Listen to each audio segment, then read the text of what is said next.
We have arrived at the Ohio State Fairgrounds and we are heading to the Lausch building for the Columbus Toy Show.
I always see this robot at these toy shows. My favorite show as a kid was Lost in Space.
They made an announcement earlier that all of these video games are free play all day, so anybody can walk up and play the games for free.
Of course, I have to stop and shop at my friend Judy's booth. So let's take a look at some of the things she has today.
This is so adorable. A Haunted Mansion Golden Book. I've never seen that before. That's so cool. That is so cute. I have spoken from Mando. Oh, that's adorable.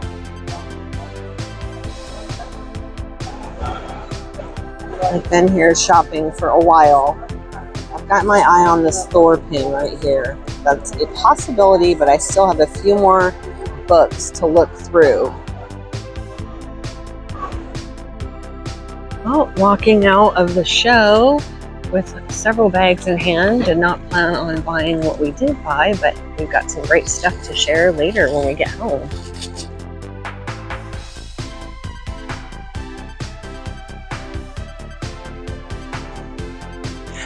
Okay, time for the haul portion of the video.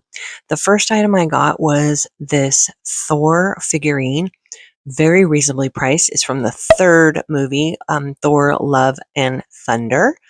Then I'll get ready to show you the next item. Okay, so here's the other item I picked up. So I liked that Thor's face wasn't covered here with this figure, but they only had it in the set with Sif. So I went ahead and got this one as well. Again, this one was also reasonably priced. So getting both of them together was not that big of a deal. Keeping with the Thor theme, I thought this was really cool. This comic book cover type of pin with Thor. It is a D23 Thor comic limited edition of 500 from 2017. So I thought this was cool to add to my Thor collection. Another pin I picked up was this Indiana Jones pin, and I had never seen anything like this before. Even Judy said that because I got it from my friend Judy. She's like, yeah, this is such a neat pen and unique. I said, yeah, I'd never seen it before. Really cool with the little truck in the background. He's got the whip going there, and it's kind of his outline of his silhouette for the background. So this is really, really cool. The last pin I picked up was this one that says, I am your ghost host, because Haunted Mansion is literally one of my favorite rides. and we just rode it a couple times while we were at Disneyland last month, so I thought this was completely fitting to pick up. And the last Disney related item that we picked up was this Halloween countdown calendar, which is really, really cool. My husband's a huge Halloween fan. We've gone to the Oogie Boogie Bash before in California. And so he wanted it. I said, yeah, let's get it. So we are adding it to our collection. I'll show this really quickly once I set it up on the mantle downstairs. So that'll be the last thing you'll see of this one. Here it is, all set up on the mantelpiece. It looks so cute. 31 days is the highest it goes, so we'll just keep this up here. And then once we get into October, we can actually count down the final days until Halloween, but it looks really, really cute. I like it.